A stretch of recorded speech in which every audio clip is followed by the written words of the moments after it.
Entrevista en Radio Universidad. Interlocutor. Al iniciar nuestra charla con el Dr. Samael Aungüe quisiéramos preguntarle qué significa el movimiento gnóstico y cuáles son sus objetivos. Doctor, por favor. Maestro. El movimiento gnóstico se ocupa precisamente de gnosis. Gnosis es una palabra que significa conocimiento, sabiduría, abarca los 4 aspectos que podríamos denominar ciencia, filosofía, arte y, como secuencia o corolario, mística trascendental. ¿Objetivos? Llevar la enseñanza de tipo gnóstico a toda la humanidad, sin diferencias de sectas, razas, casta, sexo o color. La gnosis existe en toda pieza arqueológica, en todo nicho, pirámide, sepulcro, etc. Lo interesante es, precisamente, extraer la gnosis, sabiamente y según reglas, de entre las distintas piezas arqueológicas halladas no solamente en nuestra patria mexicana, sino en todas las latitudes del mundo. Interlocutor. Doctor, dentro de las enseñanzas gnósticas científicas se habla mucho de la Atlántida. ¿Podría ilustrarnos usted al respecto? Maestro. Ciertamente, la Atlántida de Platón ha dejado de ser simplemente un mito y se ha convertido en un hecho concreto, real y efectivo. A poco, en España, un grupo de científicos se preparaban para la exploración de la Atlántida. Obviamente, ha sido descubierta en el océano que lleva su nombre. Bien saben los expertos en materia marina que existe una plataforma en el fondo del mar existente entre Europa y América. Incuestionablemente, tal plataforma es Atlántida. En algún tiempo, estuvo este continente a flor de mar, como se dice, es decir, existió, y en él vivieron muchos millones de seres humanos, se extendía de sur a norte, tuvo una poderosa civilización y más tarde se hundió entre las embravecidas olas del océano. Indubitablemente, la Atlántida desapareció a consecuencia del cuarto movimiento que existe en nuestro mundo Tierra. Quiero referirme en forma enfática al movimiento de revolución de los ejes de la Tierra, porque no solamente existe el movimiento de rotación, ni solamente el de traslación o balanceo, hay un cuarto movimiento. Conocido por la ciencia astronómica, que es el de revolución de los ejes de la Tierra. Así que cuando los ejes de la Tierra pasaron por esa tremenda revolución periódica, la Atlántida fue sumergida entre las olas del océano. Una verticalización de los polos fue más que suficiente como para que los mares cambiaran de lecho y la Atlántida quedase sepultada entre el océano. Pruebas de la existencia de la Atlántida las hay a millones, por de pronto, hemos de recordar nosotros los jarrones encontrados entre las ruinas de la antigua Troya, descubrimiento que hiciera el arqueólogo Schliemann, alemán, jarrones de mármol, piedra o losa, es decir, de distintos materiales, en cuyo fondo se hallaron monedas con la firma del rey Cronos, de Atlántida, y ese mismo tipo de jarrones se encontró en Tiahuanaco, Centroamérica, con las mismas monedas y las mismas firmas del rey Cronos, de Atlántida. Placas conmemorativas del acontecimiento Atlante, las hay en la SA y también en Centroamérica, Tiahuanaco, donde se recuerda que el país de las lomas de barro, Atlántida, fue sumergida entre el fondo del océano, después de una gran catástrofe, y todos los libros de los pueblos antiguos, me refiero a los códices del este y del oeste del mundo, recuerdan en sus sagradas escrituras tal acontecimiento. Además, la cuestión racial es, de por sí, bastante más que suficiente como para dar testimonio de la Atlántida. Veamos, por ejemplo, aquí, en nuestro país, México, a cierto tipo de yucatecos. Trasladémonos, por un momento siquiera, a Chichén Itzá. Encontraremos el ojo oblicuo, propio de la raza japonesa, china u oriental. Esto es más que suficiente como para indicarnos un tronco común entre el este y el oeste. Obviamente, tal tronco es el único que nos puede explicar esta similitud de razas. Además, si vamos a la cuestión del lenguaje, descubriremos, por ejemplo, a Atlas, en la antigua Grecia, cargando al mundo sobre sus hombros, es raíz de Atlante o Atlántida. Esto viene a recordarnos, precisamente, al gran continente sumergido, ¿no? Así, a medida que vaya pasando el tiempo y las investigaciones continúen, se irán sacando más y más pruebas de la Atlántida. Pero lo más interesante es que se empiecen ya a sacar, del fondo del mar, muchas piezas arqueológicas que acaben de quitar la duda de la cabeza a los que aún dudan. Interlocutor. Dr. Samael Aungüe, se ha dicho que los herederos de la cultura de la Atlántida podrían haber sido los egipcios, o los mayas, o tal vez los incas. ¿Qué concepto nos podría verter usted sobre estos conocimientos? Maestro. Bueno, herederos de la Atlántida los tenemos tanto en el este como en el oeste del mundo. Y sin ir tan lejos, recordemos nosotros que en el Egipto, actualmente, hay pirámides mayas. Esto, de por sí, es demasiado sorprendente. No debemos olvidar, tampoco, el alfabeto naga maya, en el Tíbet.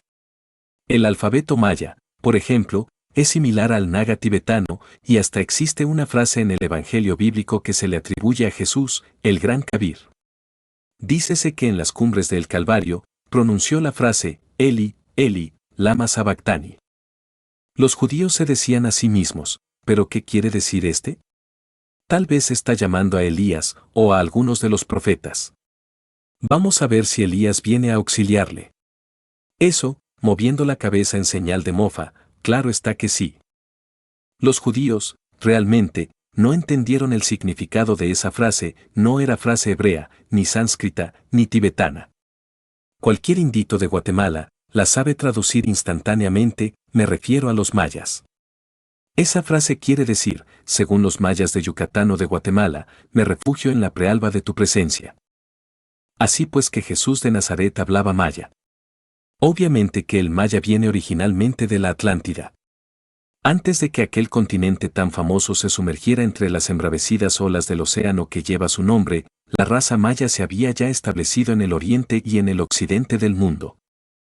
Ella colonizó el Tíbet y también el Egipto, y testimonios los tenemos en el alfabeto naga maya del Tíbet y también en las pirámides egipcias. Así, pues que tanto el este como el oeste del mundo heredaron de la Atlántida prodigiosos conocimientos. Interlocutor. Doctor, ¿a qué se debe que haya tanta similitud entre todas las culturas universales que conocemos y que en todas se hayan edificado pirámides? Maestro. Precisamente, esto se debe al tronco común atlante. Sería imposible que hubiera tanta similitud entre el este y el oeste si no existiera un tronco común. Indubitablemente, la Atlántida habla por sí misma. Restos de la Atlántida tenemos en las Antillas y también el archipiélago de las Canarias. Aún más, conceptúo que la misma España fue un pedazo de Atlántida. La mismísima España. Así pues, si no hubiera sido por ese tronco común, no sería posible explicarnos la similitud entre el Oriente y el Occidente en cuestión de pirámides, tradiciones, leyendas, etc. Interlocutor. Dr. Samael Aungüe, en 1947, en unas cuevas cerca del Mar Muerto, se encontraron los hoy famosos y llamados rollos del Mar Muerto. ¿Qué nos puede usted decir a este respecto? Maestro. Ciertamente, los rollos del Mar Muerto son propiedad de los esenios. Se lograron sacar rollos metálicos, costó bastante trabajo su debida interpretación y traducción, máxime cuando hubo que cortarlos en forma de pequeñas laminillas, frase por frase. Pero se logró con buen éxito y hoy los tenemos en nuestro poder, que es lo que cuenta. Se trata de la sabiduría de los esenios, una secta hebraica antigua, con grandes conocimientos arcaicos. Dicha secta vivía, precisamente, a orillas del Mar Muerto. Los esenios, ante todo, fueron sabios en el sentido más completo de la palabra.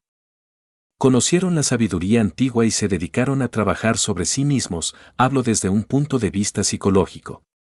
Es obvio que lograron grandes transformaciones dentro de lo psicosomático, de lo místico sensorial y también dentro de lo trascendental. Consiguieron el despertar de la conciencia. ¿Qué más? Interlocutor. Respecto a una teoría que dice que posiblemente Jesús, el Cristo, haya sido educado o formado por los esenios. ¿Qué fundamentos válidos podría tener esta afirmación? Maestro.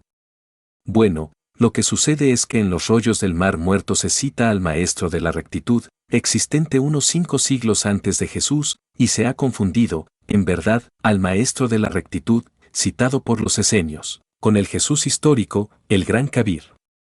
Más hay que saber entender que el citado Maestro de la Rectitud, mencionado por los esenios, no es propiamente histórico en el sentido concreto de la palabra. tengámoslo como el prototipo psicológico individual del ser humano. Entendido así, no tendríamos confusiones de ninguna especie.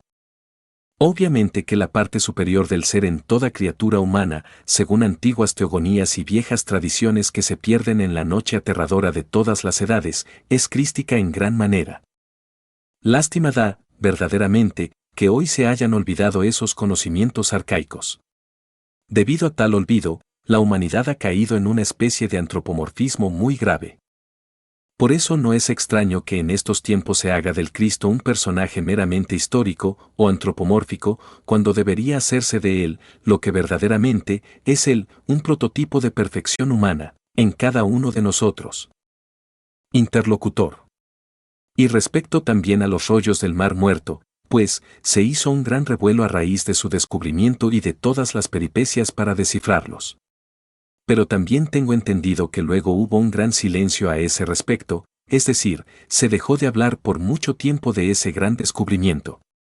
¿Podría usted indicarnos alguna razón que usted piense para ello? Maestro. Ciertamente existe, y de mucho peso, si en principio la gente se entusiasmó por el tal descubrimiento, después se enfrió al no poder entender el sentido de tales rollos, y por último se echaron al olvido. Sin embargo, hay gentes que todavía estudian los rollos del Mar Muerto. Creo que valdría la pena estudiarlos, porque contienen enseñanzas esotéricas trascendentales que debidamente comprendidas, podrían iluminar muchos rincones oscuros de nuestro entendimiento. Interlocutor.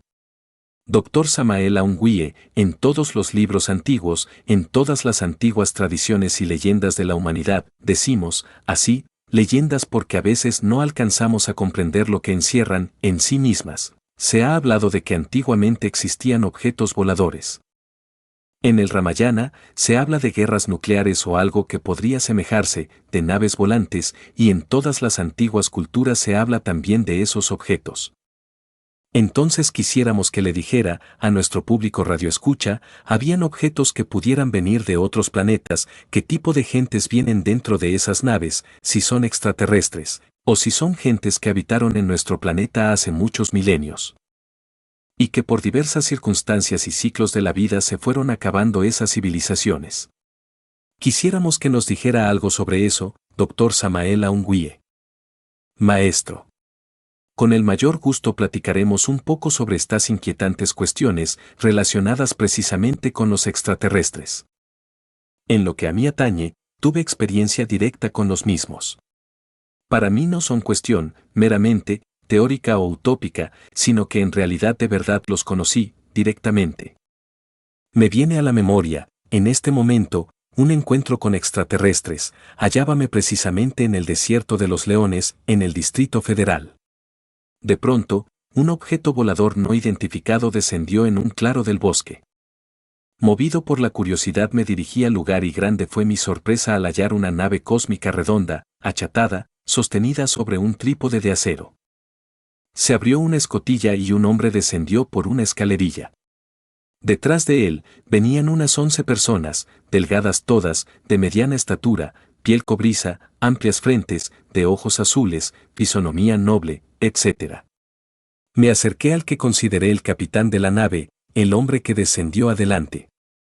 Le saludé, y grande fue mi asombro cuando él me contestó en perfecto español. Todo pensaba, menos que los extraterrestres hablaran español. En general, todos los de la nave se sentaron en unos troncos de madera, árboles que habían sido derribados, que estaban allí en el suelo. Rogué al capitán, diciéndole: «Soy escritor, me gustaría que me llevara a otro planeta del espacio». Preguntó: «¿A qué planeta?». Dije: «A Marte». Respuesta: «Eso está allí no más». Otra respuesta que fue para mí sorpresiva: «Allí no más», me dije a mí mismo. Y lo dijo aquel hombre con tanta naturalidad, como si se tratase de ir a la tienda de la esquina. Todas mis súplicas fueron inútiles. Le manifesté que desearía escribir algo sobre la vida en otros mundos, traer pruebas para convencer a los terrícolas.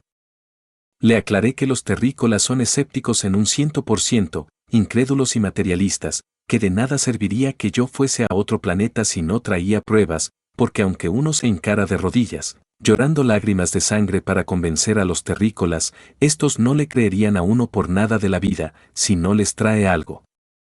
Hay que traerles un aparato, un animal, o de perdida una piedra rara, por allá, extraña, algo, porque son tremendamente incrédulos y materialistas. Bueno, le expuse al capitán todo lo que pude, guardó silencio. Una de las damas, porque habían dos en la tripulación, se puso de pie y dijo: si nosotros colocamos una planta que no es aromática junto a otra que sí lo es, la que no es aromática, es claro, que se impregnará con el aroma de la que sí lo es, ¿verdad? Respondí: claro está. Luego continuó: lo mismo sucede en los mundos. Mundos que en el pasado andaban mal, con humanidades perversas, se fueron impregnando, poco a poco, con las vibraciones de los mundos vecinos y ahora andan muy bien. Pero acabamos de llegar al planeta Tierra, como usted ve, y aquí no sucede lo mismo. ¿Qué es lo que pasa en este planeta? La pregunta fue terrible, tuve que reflexionar profundamente antes de contestar. Al fin dije: bueno, es que este planeta Tierra es una equivocación de los dioses. Pero redondeé mi concepto, continuando con las siguientes palabras: este es el karma de los mundos. Karma es una palabra oriental que significa causa y efecto, tal causa, tal efecto. La dama, con una venia, asintió, la otra dama hizo lo mismo, y toda la tripulación. Posteriormente, se pusieron de pie. Comprendí que se iban a retirar, instantes que aproveché, para volver otra vez, a reiterarle al capitán mi demanda. Aquel hombre, por último, dijo: en el camino iremos viendo, y esto lo dijo a tiempo, que levantaba el dedo índice solemnemente. Comprendo lo que son aquellos hombres, hablan poco y dicen mucho, la palabra es oro para ellos y nunca faltan a su palabra. Me alegré con aquellas palabras. Nos estrechamos la mano y toda la tripulación regresó al interior de su nave. Me retiré a prudente distancia, considerando que la radiación podría acabar conmigo, y pude ver, desde lejos, el instante en que aquella nave giraba sobre su eje y se elevaba hasta perderse en el infinito. Eso me sucedió, y desde ese día, para mí, la cuestión de los extraterrestres es algo muy serio.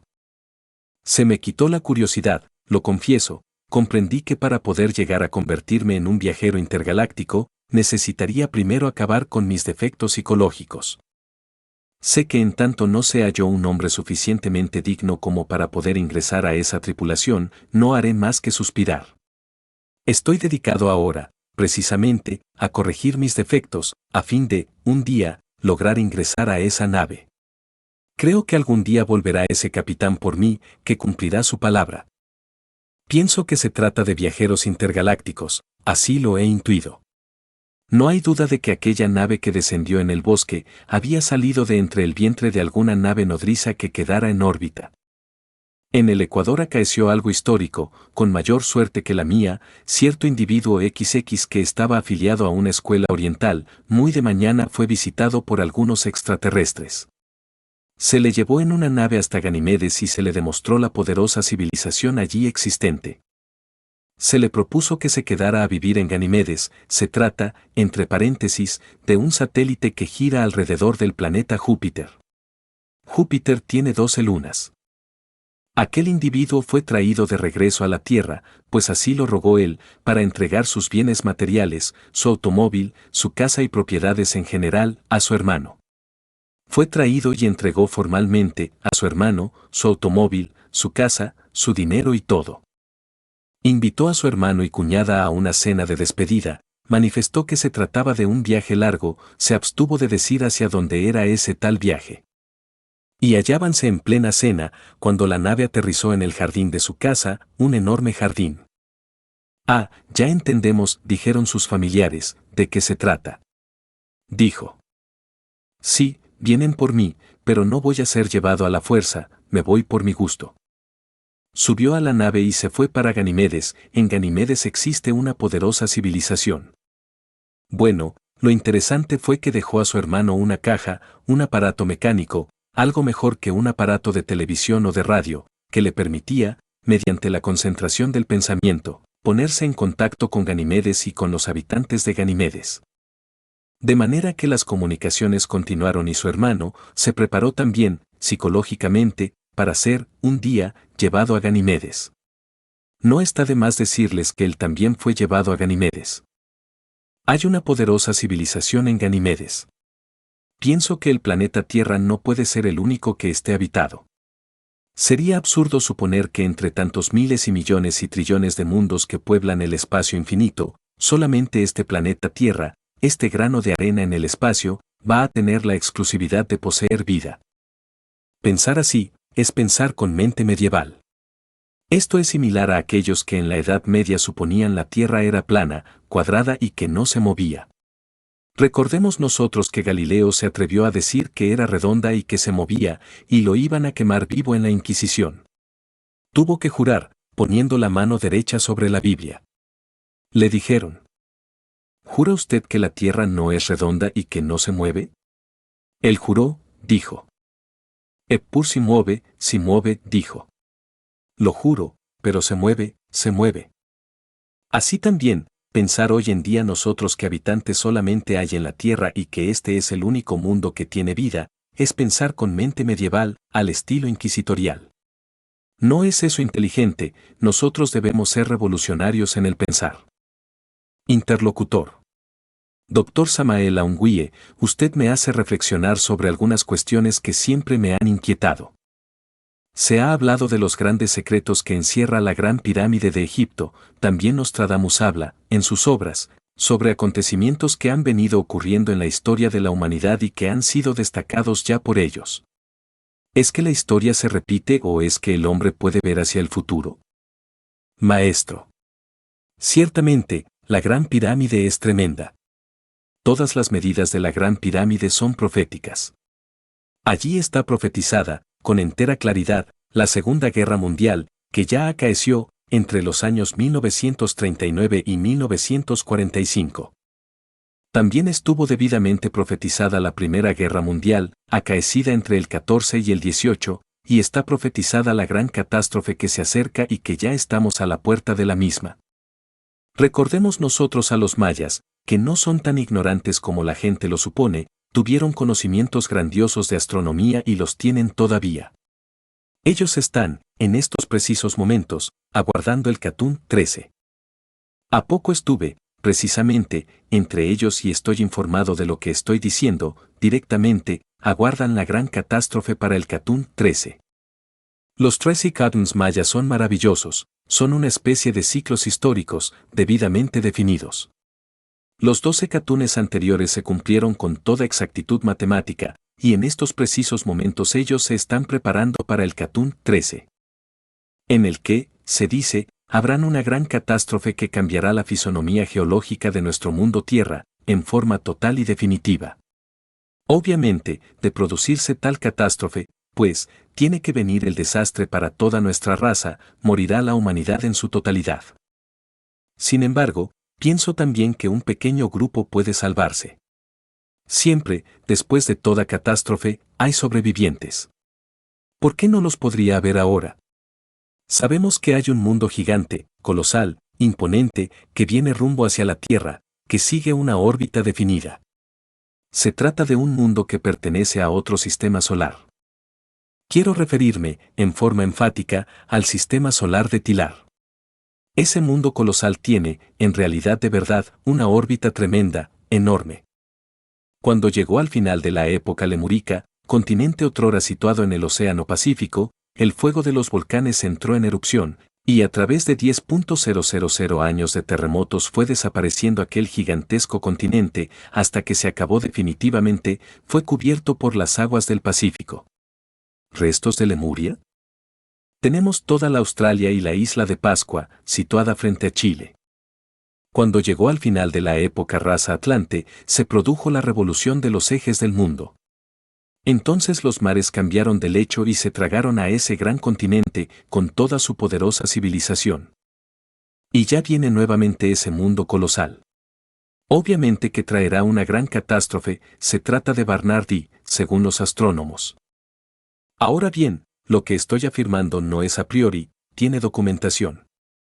En nuestra institución tenemos, en realidad de verdad, un mapa cosmológico, trazado, no por nosotros, sino por los observatorios de astronomía, es de orden oficial. En él está dibujado lo que va a provocar la gran catástrofe. Hercólubus es un mundo 6 veces más grande que Júpiter, miles de veces más grande que la Tierra, y se dirige hacia la órbita de la Tierra. Cuando se encuentre ya a cierta distancia, incuestionablemente atraerá el fuego líquido que existe en el interior de nuestro mundo. Este último saltará hacia la superficie y habrán volcanes en erupción por todas partes y el fuego líquido, circulando. Total, se quemará toda la costra terrestre. Y en el máximum de acercamiento de Hercólubus o Barnardi, como se le llama ahora, en estos tiempos, se producirá otra revolución de los ejes de la Tierra, semejante a la de la Atlántida. Entonces los polos se convertirán en ecuador y el ecuador en polos, los mares se desplazarán. Los continentes actuales quedarán sumergidos bajo el fondo de los océanos. Total, viene el fin de la raza aria. No hay duda que, más tarde, surgirán nuevos continentes del fondo de los mares. Tampoco pienso que toda la humanidad tiene que terminar. Obviamente, debe haber sobrevivientes y los habrá un pequeño grupo de sobrevivientes que servirán de núcleo para la futura gran raza que habrá de venir. Pero piensen ustedes en que viene una gran catástrofe y que son los mismos observatorios de astronomía quienes han dibujado el mapa de la catástrofe, es oficial la cuestión. Si no se le ha dado publicidad en todos los países de la Tierra, se debe a la censura de muchos gobiernos que no quieren, en modo alguno, que los observatorios causen una psicosis colectiva, pero el asunto es de orden oficial. Los mayas lo saben. Estuve entre ellos y le preguntaba a un anciano maya: ¿tu hijo verá esto? Respuesta: mi hijo no lo verá. ¿Tu nieto lo verá? Sí, mi nieto sí lo verá. Los mayas son sabios, en el sentido más completo de la palabra. Quienes se atreven a decir que los mayas son ignorantes, se ve que desconocen completamente la antropología. Interlocutor: bueno, yo le iba a preguntar más o menos un aspecto planteado en esos términos, pero ya ha dado usted la respuesta.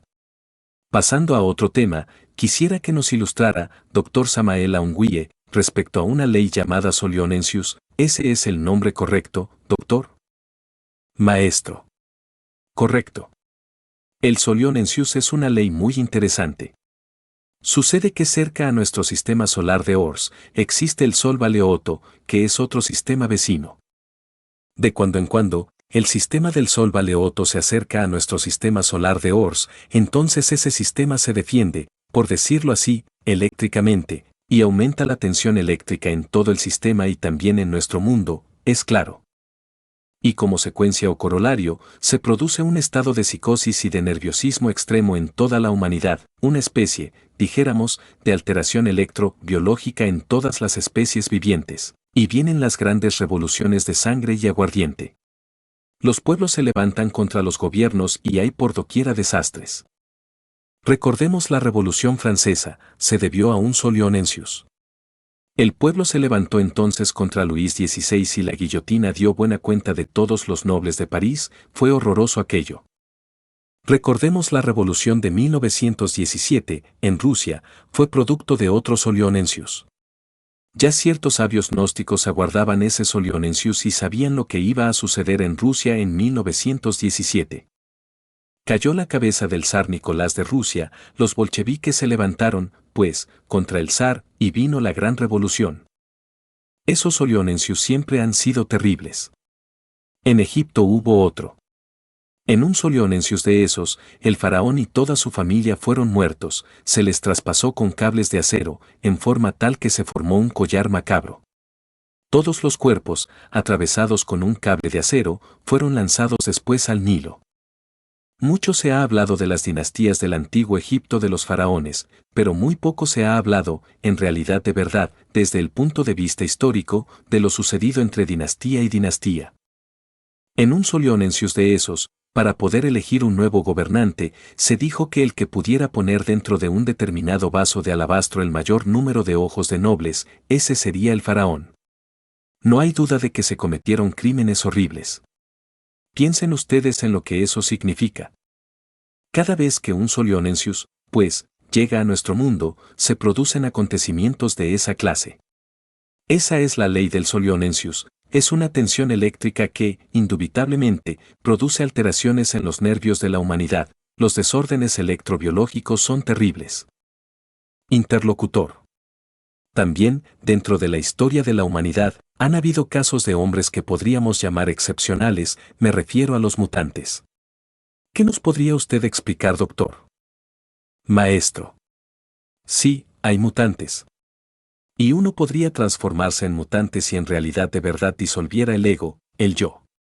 Porque, indubitablemente, el yo no es una fuente de bendiciones, sino más bien de desastres. El yo es un manojo de pasiones, odios, violencias, rencores, lujurias, alcohol, etc. Si uno lograra eliminar el ego, el yo, solo quedaría en uno el ser, y el ser, en sí mismo, es el ser, y la razón de ser del ser, es el mismo ser. Cuando el ser queda en uno, y el ego ha sido eliminado, reina entonces la plenitud en nosotros. Los mutantes son individuos sagrados, en el sentido más completo de la palabra, individuos que lograron eliminar el ego, el yo, individuos transformados. Es posible eso, y nosotros tenemos métodos y sistemas mediante los cuales podemos disolver el yo psicológico. Interlocutor. Es decir, uno se podría transformar en un mutante, en una persona con mayor conocimiento, con mayores experiencias, con mayores vivencias. Maestro. Así es. Uno puede transformarse en un mutante si así lo desea. El todo está en conocer, pues, el sistema, el método, y nosotros, en nuestra institución lo tenemos. Interlocutor. ¿Podría usted darnos algunos nombres de los que usted piense que han llegado a ese estado ideal de mutantes? Maestro. Como no, con el mayor placer. Tenemos nosotros a el conde San Germán, se le menciona en la historia. Y aunque ustedes no lo crean, porque yo sé que no lo van a creer, por anticipado lo sé, existió durante los siglos XVI, XVII, XVIII y XIX en Europa. Se mueve en las cortes de todos los reyes, es amigo de María Antonieta, es amigo de Luis XV y figura en todas las cortes de esos tiempos. En Austria se le conoce como el príncipe Rákóczi, etc., se trata de un mutante. Si yo les dijera a ustedes que el conde San Germán está vivo, estoy seguro que lo único que podría aguardar sería, pues, una sonrisa escéptica y con razón, ¿y qué más? Porque ustedes, naturalmente, no han estudiado jamás la ciencia de los mutantes, eso es obvio. Pero, para quienes hemos hecho algún tipo de investigación en ese sentido, sabemos que es posible esto. Hasta ahora la humanidad solamente ha tenido acceso a la ciencia oficial y la ciencia oficial no es toda la ciencia del universo. No creo que ustedes pensarían que la universidad puede controlar todos los conocimientos universales. Creo que la universidad nos da una técnica para ganarnos la vida, pero en modo alguno podría controlar toda la ciencia del cosmos infinito. Así, pues, hay una diferencia entre la ciencia oficial y la ciencia pura. Tenemos que reconocer nosotros que la ciencia oficial es la suma total de todas las teorías aprobadas en nuestro tiempo y esas teorías cambian constantemente, hoy puede estar de moda una teoría y mañana otra, cambian tanto como las modas de las mujeres. Pero ciencia pura es algo muy diferente. Para entrar en el anfiteatro de la ciencia pura, se necesita haber abierto la mente interior. No hay duda que un mutante ha abierto la mente interior y por lo mismo, puede entrar en el anfiteatro de la ciencia pura y manejar la vida. Los científicos no saben manejar vida, conocen la mecánica de los fenómenos, han estudiado y analizado el fondo vital de la célula viva, pero, ¿qué saben ellos, por ejemplo, sobre el origen real de la vida? Teorías y nada más que teorías, porque no pueden demostrar cuál es el origen de la vida. Uno puede tener una teoría y otra, pero nadie puede demostrar realmente lo que es el origen de la vida. Ellos pueden manejar la mecánica de la célula viva, pero no saben manejar, en realidad de verdad, el fondo vital. Para manejar el fondo vital hay que conocer, en realidad de verdad, la ciencia pura, y la ciencia pura no la puede conocer sino aquel que ha abierto la mente interior.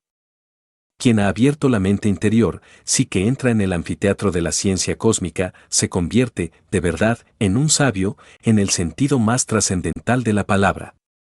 De manera que empecemos por dividirlos en dos clases de gentes, los que conocen la ciencia oficial y los que han ingresado al anfiteatro de la ciencia cósmica, son dos tipos de sabios.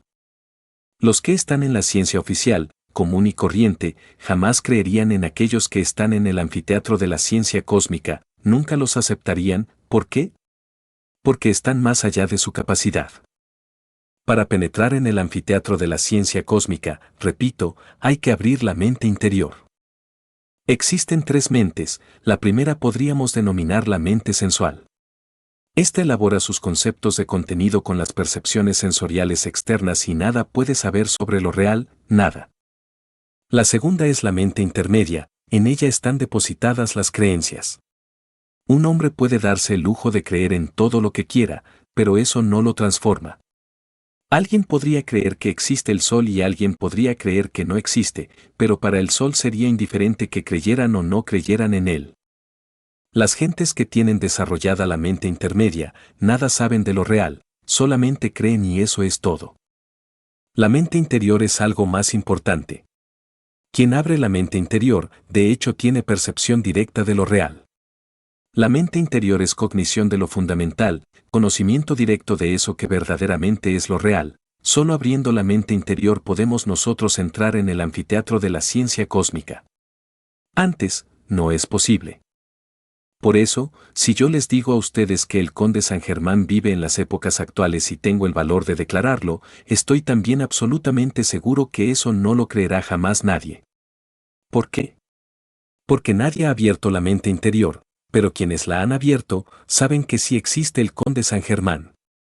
Interlocutor. ¿Podría decirnos el nombre actual, o quién es actualmente? Maestro. Testimonio hay uno, y muy serio. Se trata de Giovanni Papini, el niño consentido del Vaticano, que, entre paréntesis, fuera excomulgado por haber escrito su libro El Diablo. Él da testimonio sobre el conde San Germán, y Giovanni Papini es un escritor muy serio, tiene una pluma de oro. Viajaba él por el Océano Índico, en el año 1939, recién había empezado la Segunda Guerra Mundial, y sobre la cubierta vio a un personaje verdaderamente enigmático. Resolvió abordarlo. El hombre se manifestó asequible, logró su amistad, no tuvo inconveniente alguno en mostrarle sus papeles de identificación, se trataba del conde San Germán. Regresaba de Europa, se había entrevistado con los hombres de Estado, había tratado de aconsejarles para que no cometieran el error de lanzarse a la guerra, pero como quiera que los encontró tan empeñados en la dura batalla, no le quedó más remedio que regresarse al Asia. En Calcuta, donde se detuvo el barco, el conde San Germán saltó a tierra. Allí le recibieron un grupo de venerables ancianos, lamas tibetanos que habían venido por él. Con ellos se fue. Manifestó el conde San Germán a Giovanni Papini, que él regresaría nuevamente al mundo occidental en el año de 1999, que ahora marcharía hacia su santuario del Tíbet. He ahí el caso de un mutante. Los mutantes existen, aunque la gente no lo crea. Así que les diría a ustedes como Galileo, eppur si muove, si muove. Interlocutor. Doctor Samael Aungüe, ¿por qué a la fecha trascendental de 1999 se le ha hecho tanto énfasis? Usted acaba de mencionarlo, con el conde de San Germán. Nostradamus también lo cita, como una fecha que va a trascendental para la historia de la humanidad. ¿Qué nos podría usted decir a ese respecto? Maestro. Ciertamente, es una fecha bastante discutida. Nostradamus pone el año 1999 como el año de la gran catástrofe. Asegura que un rey muy terrible, dice, asaltará a París desde el cielo. Se refiere, en sus cuartillas, indudablemente, al planeta Hercólubus, y en cuanto al término París, es profundamente simbólico. Propiamente está haciendo alusión, pues, al planeta Tierra en general, porque el lenguaje de Nostradamus es así, alegórico. Se dice que la Tierra parecerá haber sido sacada de su órbita, en ese año, que habrá una gran obscuridad. Indudablemente, se trata de un eclipse. Obviamente, al colocarse Hercólubus entre el Sol y la Tierra, tiene que producirse un eclipse. Y todo el mundo, todos los estudiantes aquellos que han leído alguna vez las centurias, aguardan esa fecha. Sin embargo, Los mayas afirman que solo hasta en el Catún 13 vendrá esa catástrofe, y los mayas colocan esa catástrofe por el año 2043. De manera que hay dos conceptos en eso, el uno es el de Miguel de Nostradamus, el gran astrólogo y médico, y el otro es el de los mayas de Yucatán. Yo, francamente, creo que el acontecimiento puede acaecer en el Catún 13. En esto estoy con los mayas. Interlocutor. Cambiando un poquito de tema, doctor, ¿qué nos podría usted decir acerca del karma? Maestro. Bueno, karma es una palabra que significa causa y efecto. Toda causa produce su efecto y todo efecto puede convertirse en causa. Esa es la palabra karma, ley de acción y consecuencia. Obviamente, una mala acción tendrá una mala consecuencia y una buena acción tendrá una buena consecuencia. Así es como trabaja la ley del karma. Cada uno de nosotros es artífice de su propio destino, cada uno de nosotros crea su propio destino, es el creador de su destino. Si nosotros sabemos aprovechar bien el presente, hasta el máximo, trabajando rectamente, obviamente crearemos un buen karma, un buen destino, tendremos un futuro maravilloso. Pero si nosotros no sabemos aprovechar la vida de instante en instante, podremos originar un karma desastroso. Un hombre que sabe vivir rectamente, de momento en momento, que aprovecha cada segundo de su vida para trabajar en favor de la humanidad y para transformarse psicológicamente, es un hombre de porvenir, es un hombre que puede crearse un futuro maravilloso. Interlocutor. En busca de la verdad trascendental, siempre han aparecido en la historia de la humanidad, lo cual ha sucedido muchas veces, grupos o asociaciones que han trabajado con carácter secreto. Podríamos referirnos a los esenios, a los cátaros, a los fenicios, a los masones. ¿Qué relación tendrían todos esos grupos con la asociación gnóstica que usted representa, doctor? Maestro. Bueno, la Asociación Gnóstica de Estudios Antropológicos y Culturales, asociación civil, respeta a todas las escuelas, organizaciones, sectas, órdenes, etcétera, etcétera, etcétera. Más sabemos muy bien que si no se trabaja con los tres factores de la revolución de la conciencia, no se llega a ninguna conclusión lógica. Quiero referirme, en forma enfática, a esos tres aspectos que son, nacer, morir y sacrificarse por la humanidad. Nacer, es necesario crear al hombre dentro de nosotros mismos, porque el hombre actual es un hombre no logrado todavía. Estoy de acuerdo con lo que cierto profesor universitario dijo en México, nosotros, afirmó, somos tan solo mamíferos racionales. Me parece que está correcta esa definición. Lo interesante sería, ahora, crear al hombre dentro de sí mismos y esto es posible aprendiendo a transmutar las secreciones sexuales, porque es por medio del sexo como nosotros nos reproducimos, somos hijos del sexo, somos hijos de un hombre y de una mujer. Si aprendemos nosotros a transmutar la libido sexual, tal como nos enseña Sigmund Freud en su psicoanálisis, es posible entonces crear, dentro de nosotros mismos, al hombre. Federico Nietzsche nos habla del superhombre, pero cometió un error muy grave, se olvidó del hombre. Hay que crear primero al hombre, antes de pensar en el superhombre. Obviamente que si transmutamos el esperma sagrado, el Exioeari, podemos obtener energía creadora. La energía, indubitablemente, condensa en otras formas de vida. La energía creadora, por ejemplo, en una octava superior, viene a condensar en el famoso cuerpo astral de que nos hablan los sabios antiguos, de que nos hablara Paracelso, Felipe Teofrasto Bombasto de Oenheim. Ese cuerpo astral no será perceptible para los ojos físicos, pero quien lo tiene, puede usarlo. Uno sabe que tiene un cuerpo astral cuando puede usarlo, cuando puede viajar con él, fuera del cuerpo físico, cuando puede, con ese vehículo, transportarse a cualquier lugar del espacio infinito, es una realidad eso, y hasta se han sacado fotografías del cuerpo astral, muy buenas fotografías, con lentes muy finos. Y bien, en una octava más alta, diríamos, en una segunda octava más elevada, la energía creadora puede condensar en la forma del cuerpo mental.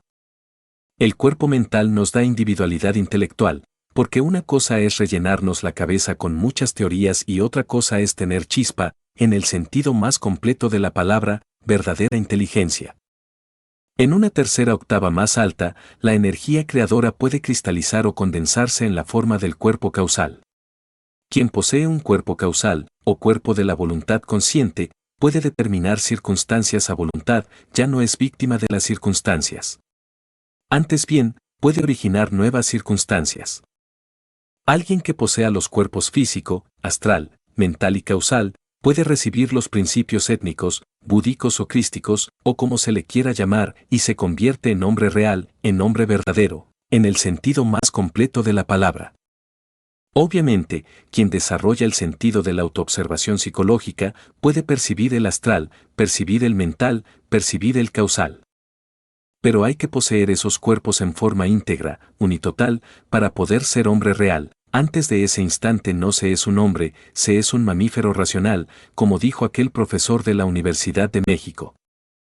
Así que vale la pena trabajar con esa energía para convertirnos en hombres. El segundo factor necesario es disolver el ego, el yo psicológico, reducirlo a polvo, a fin de que solamente quede el ser en nosotros. Y por último, levantar la antorcha en alto para iluminar el camino de otros. Escuela que no trabaje con estos tres factores de la revolución de la conciencia, pues obviamente está embotellada entre las teorías y no llega a ninguna conclusión. Por muy respetable que sea una organización, si olvida de esos tres factores de la revolución de la conciencia, para nada sirve. Yo respeto todas las organizaciones, sean del Oriente o del Occidente. Solamente me refiero, en forma enfática, a los tres factores, y digo que esas escuelas, si no conocen estos tres factores, deberían conocerlos, y eso es todo. Interlocutor. Dr. Samael Aungüe, mucho se ha hablado de la reencarnación del hombre, de que volvemos a nacer una y otra vez, hasta completar nuestro estado de perfección espiritual. ¿Qué nos podría usted decir a este respecto? Maestro. Con el mayor gusto daré respuesta a esta interesantísima pregunta. Para unos, la reencarnación es una teoría, para otros, un motivo de fe, una creencia, para otros una superstición, para otros una carcajada, un sarcasmo, y nada más, pero, para aquellos que recordamos nuestras vidas pasadas, la reencarnación es un hecho. Ahora bien, hay que hacer una plena diferenciación entre lo que es la ley de reencarnación y lo que es la ley del eterno retorno de todas las cosas. Encarnación significa el descenso de la divinidad en un hombre. La repetición de ese evento es precisamente eso, reencarnación. Repito, encarnación es el descenso de la divinidad en un hombre. Cuando se repite el evento, se llama reencarnación. De manera que reencarnarse solamente es posible para los hombres que se han autorrealizado, un Jesús de Nazaret, un Bude, un Hermes Trismegisto, un Quetzalcóatl, etc. Retorno es otra cosa. Pero, para saber cómo se retorna, tendré que tocar, ligeramente, la cuestión muerte. La muerte, en sí misma, es una resta de quebrados. Terminada la operación matemática, lo único que continúa son los valores. Esos valores se los traga la eternidad, se sumergen en el espacio psicológico, en el ultra de todas las cosas, en las dimensiones superiores de la naturaleza y del cosmos. Los valores se atraen y repelen, de acuerdo con las leyes de la imantación universal, y luego retornan, regresan, se reincorporan, dan origen a las nuevas células con sus percepciones y sensaciones. Aparece un nuevo organismo. Esa es la ley del eterno retorno de todas las cosas. Junto a esa ley va otra, que se llama ley de recurrencia, todo vuelve a ocurrir tal como sucedió. Y también debe ser explicada esta frase, la vida es como una película. Cuando se llega a la muerte, sencillamente se ha regresado al punto de partida original. Entonces esa película se absorbe en la eternidad. Cuando los valores retornan, regresan, se reincorporan, desarrollan o proyectan otra vez, sobre el tapete de la existencia, la película de la vida, es la misma película, de siempre. Si uno no altera esos valores, la película continuará sin alteración, pero si uno logra eliminar los falsos valores, la película podrá ser modificada. Un hombre es lo que es su vida. Si un hombre no trabaja sobre su propia vida, está perdiendo el tiempo miserablemente. Nosotros, los gnósticos, queremos hacer de nuestra vida una obra maestra. Cuando lo logramos, conseguimos la liberación final. Pero hay que trabajar uno su propia vida, modificarla, transformarla radicalmente, y eso solamente es posible eliminando, de nuestra naturaleza psicológica, los elementos psíquicos indeseables, ira, codicia, lujuria, envidia, orgullo, pereza, gula, etc. Son tantos nuestros defectos psicológicos que aunque tuviéramos 1000 lenguas para hablar y paladar de acero, no alcanzaríamos a enumerarlos a todos cabalmente. Así, pues, siempre que morimos y retornamos, y nos movemos de acuerdo con la ley de recurrencia, todo vuelve a ocurrir tal como sucedió, más sus consecuencias. Cada existencia es una repetición de la vida pasada, más sus consecuencias. Quienes lleguen a recordar sus existencias anteriores, podrán evidenciar lo que nosotros aquí estamos afirmando. En cuanto a mí se refiere, en nombre de la verdad he de decirles que recuerdo todas mis existencias anteriores. Por eso, para mí, lo que estoy afirmando es un hecho. Interlocutor. Sí, doctor, ¿nos podría usted hablar de alguna de sus existencias anteriores? Maestro. Algunas pueden ser de importancia y otras pueden no tener la menor importancia. Si digo que en mi pasada existencia fui Daniel Coronado, que anduve en la División del Norte, por ejemplo, con las fuerzas de Pancho Villa, pues, algunos lo creerán y otros no lo creerán, pero, yo que lo viví, para mí eso es un hecho.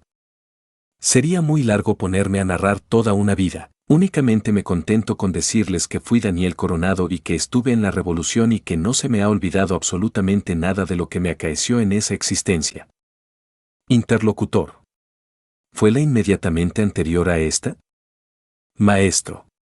La inmediata anterior. Y si me pusiera a narrar todas mis existencias anteriores, estoy seguro que nuestro honorable público al fin se dormiría, porque son muy largas.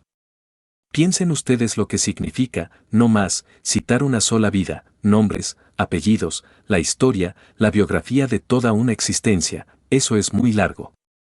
Ahora, narrar unas cuantas decenas o centenares de existencias anteriores, pues no tiene caso, eso es muy largo. Me limito a decirles que recuerdo mis existencias anteriores. Interlocutor. Dentro del temario que ustedes estudian, hay un punto que trata acerca del desarrollo de los chakras. ¿Qué nos puede decir sobre eso? Maestro. Los chakras o centros magnéticos del hombre son muy importantes. Obviamente, existen 7 fundamentales en la espina dorsal. Despertarlos es cuestión sexual. Ante todo debemos reconocer que en el esperma sagrado existe la fuerza más maravillosa que nos puede transformar radicalmente. Actualmente hay una sociedad, en los Estados Unidos, que se llama Sociedad Oneida. Los miembros de esa sociedad han sido debidamente controlados por grandes médicos científicos, y ningún varón, allí, cometería jamás el error de eyacular el enseminis, es decir, la entidad del semen. El contacto sexual de todas las parejas controladas por la Sociedad Oneida de los Estados Unidos de Norteamérica permite que haya conexión del Lengam-Wawana, pero jamás eyaculación del enseminis. Y en nombre de la verdad, se ha investigado el organismo de cada uno de los individuos sometidos al experimento, y se han obtenido mejorías extraordinarias. Individuos viejos, enfermos, ahora gozan de una gran salud, gracias a la transmutación. Porque cuando no se derrama el enseminis, dentro del cual está contenido el ens virtutis, como dijera Paracelso, entonces el esperma sagrado se convierte en energía creadora. Esa energía asciende hasta el cerebro por determinados canales relacionados con el vago y el simpático. Así es como el cerebro se seminiza, así es como el semen se cerebriza. Al fin, llega el instante en que los átomos solares y lunares, es decir, positivos y negativos de las corrientes seminales, hacen contacto en el triveni, cerca del coxis, y entonces por inducción eléctrica despierta una tercera fuerza. Quiero referirme al Kundalini, es decir, a una energía muy sutil, muy fina, de tipo más bien ígneo, aunque psíquica, que asciende a lo largo del canal medular espinal. Conforme esa finísima energía va ascendiendo, obviamente va despertando también los centros magnéticos o chakras existentes en la espina dorsal. El primer chakra que despierta está relacionado con nuestros órganos creadores, el segundo con la próstata, el tercero con la región umbilical, el cuarto con el cardias, el quinto con la laringe creadora, el sexto con la región del entrecejo o plexo cavernoso y el séptimo con la glándula pineal. En cada uno de esos 7 centros hay facultades psíquicas extraordinarias. En el primer centro, por ejemplo, hay ciertos poderes psíquicos que nos dan fuerza sobre el elemento tierra. En el segundo centro o prostático, hay ciertas potencias psíquicas que nos dan imperio sobre las aguas. En el tercer centro, situado a la altura del ombligo, existen poderes que, despertados, nos dan imperio sobre el fuego. En el cuarto centro adquirimos nosotros, poderes sobre el aire. En el quinto adquirimos la clariaudiencia, o capacidad para oír en el ultra de todas las cosas. En el sexto, adquirimos el desarrollo de la clarividencia, que nos permite ver en el ultra del universo, y en el séptimo centro, relacionado con la glándula pineal, obtenemos el poder de la polividencia, que nos confiere facultades relacionadas con las distintas dimensiones de la naturaleza y del cosmos. Obviamente, solo mediante la transmutación de la energía creadora es posible lograr tales poderes. Y se pueden lograr, pero hay que transmutar el esperma sagrado en energía creadora y sublimar, definitivamente, la libido sexual. Muchos podrían objetar la transmutación de la libido sexual, preconizada por Sigmund Freud en su psicoanálisis y por los científicos de la Sociedad Oneida, etc. Pero aquellos que ya nos hemos acostumbrado a la transmutación de la libido sexual, sabemos que es benéfica, en realidad de verdad, porque aumenta el potencial vital en el organismo humano. Interlocutor. Usted nos hablaba del poder sobre los elementos, como la tierra, como el agua, como el aire, como el fuego. ¿Exactamente a qué clase de poder se refiere? Maestro. Ya mencionamos nosotros a los mutantes. Indubitablemente, ellos tienen poder sobre los elementos de la naturaleza, como lo demostrara Jesús de Nazaret cuando calmaba las tempestades o caminaba sobre las aguas del mar de Galilea.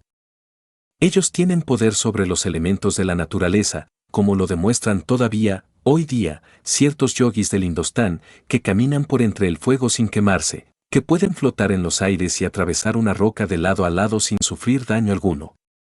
Esto que estoy citando, no es mera palabrería insubstancial de charla ambigua. Muchos viajeros han regresado de la India y dan testimonio de los mismos. Esto, en el Indostán, es muy antiguo.